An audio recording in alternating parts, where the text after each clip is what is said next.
Hey, welcome to the Daily Drive. My name is Breaux, and man, it's great to be back with y'all. Always super grateful for the guests that we have sit in from time to time on this podcast. Man, I always learn so much from them, as I know you do as well. Plus, you get a break from hearing the same old voice. But man, it's good to be back to start this new week with you as we spend just a few minutes together. And we've been talking about family this month, and for at least a few days. I want to talk about the value of eating together and extending the size of our tables. You know, as a culture, we're pretty serious about our food, aren't we? I mean, all kinds of television shows. We even have the Food Network.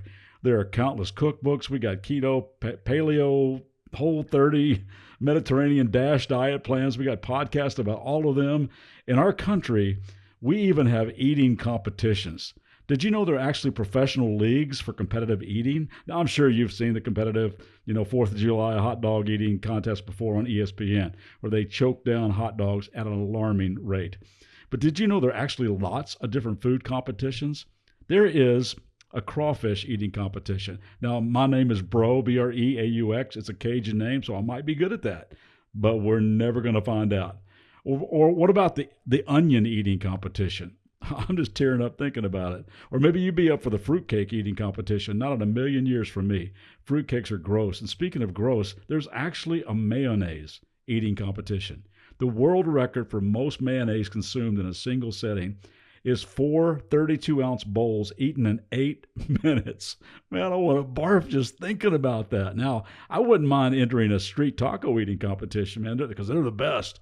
But Americans, man, we love to eat. We eat about 21 times a week, not including snacks. And a whole bunch of us are eating on the go in our cars or ordering Grubhub or DoorDash so we can sit in front of the TV or play video games. We're doing a lot of eating, but we're doing way too much of it alone. One of the values in my home growing up was dinner around the table. And it wasn't so much about the food as it was the people around the table. And as Debbie and I were raising our kids, we made sure that we had dinner together.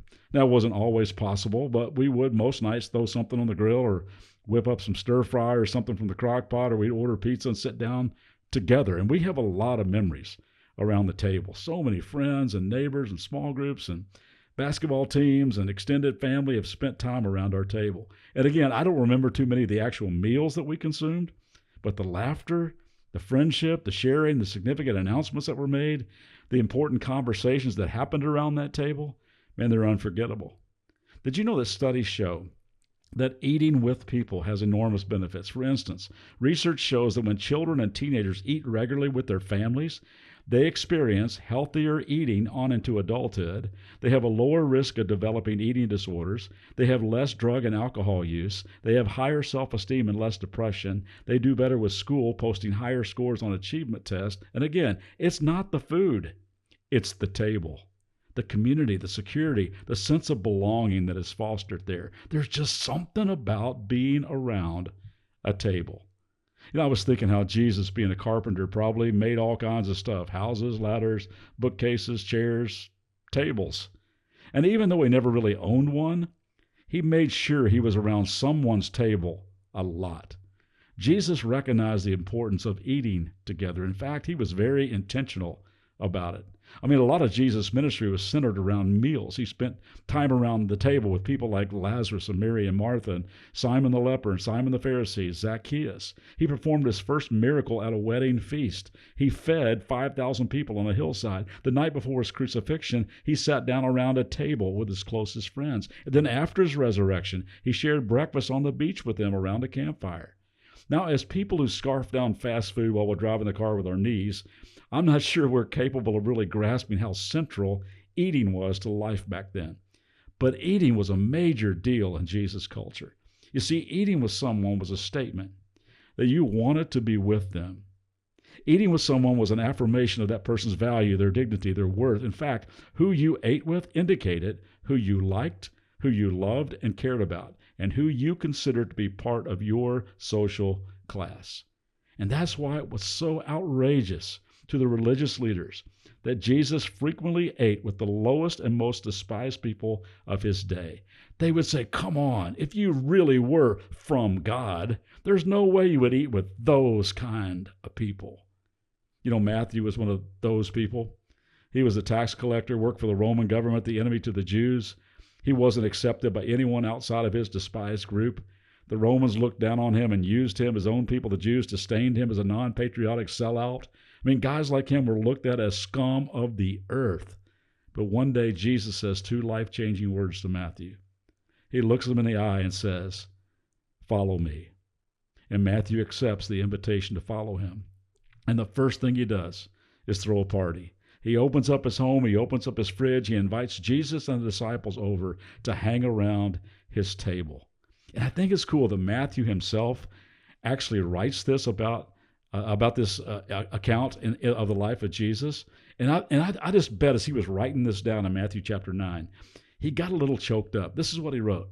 As Jesus was walking along, he saw a man named Matthew sitting in his tax collector's booth. "Follow me and be my disciple," Jesus said to him. So Matthew, or in other words, I got up and followed him. Later, Matthew invited Jesus and his disciples to his home as dinner guests, along with many tax collectors and other disreputable sinners. But when the Pharisees saw this, they asked his disciples, "Why does your teacher eat with such scum?" When Jesus heard this, he said, "Healthy people don't need a doctor. Sick people do." Then he added, "Now go and learn the meaning of this scripture. I want you to show mercy, not offer sacrifices. For I have come to call not those who think they're righteous, but those who know they're sinners." I mean, this is so cool to me. The first thing Jesus does after Matthew says yes to his invitation, he doesn't enroll Matthew in a class on how to be a disciple. He doesn't challenge Matthew to start studying the Bible and memorizing Scripture. Don't get me wrong, those things are important. But the first thing he does is to go to Matthew's house to eat. By eating with him, he was saying, "Matthew, you're accepted. You matter. You have value. You belong. I choose to hang with you." So who are you eating with today? Got a lunch plan with a friend? You're going to grab coffee with a neighbor? Going to fire up the grill? Going to sit around a table with your family tonight? Hey, when you do, know that Jesus is right there. He chooses to hang with you today. Make room for him around whatever table you're around today, and we'll pick this back up tomorrow. Hope you have a great day. We'll see you then.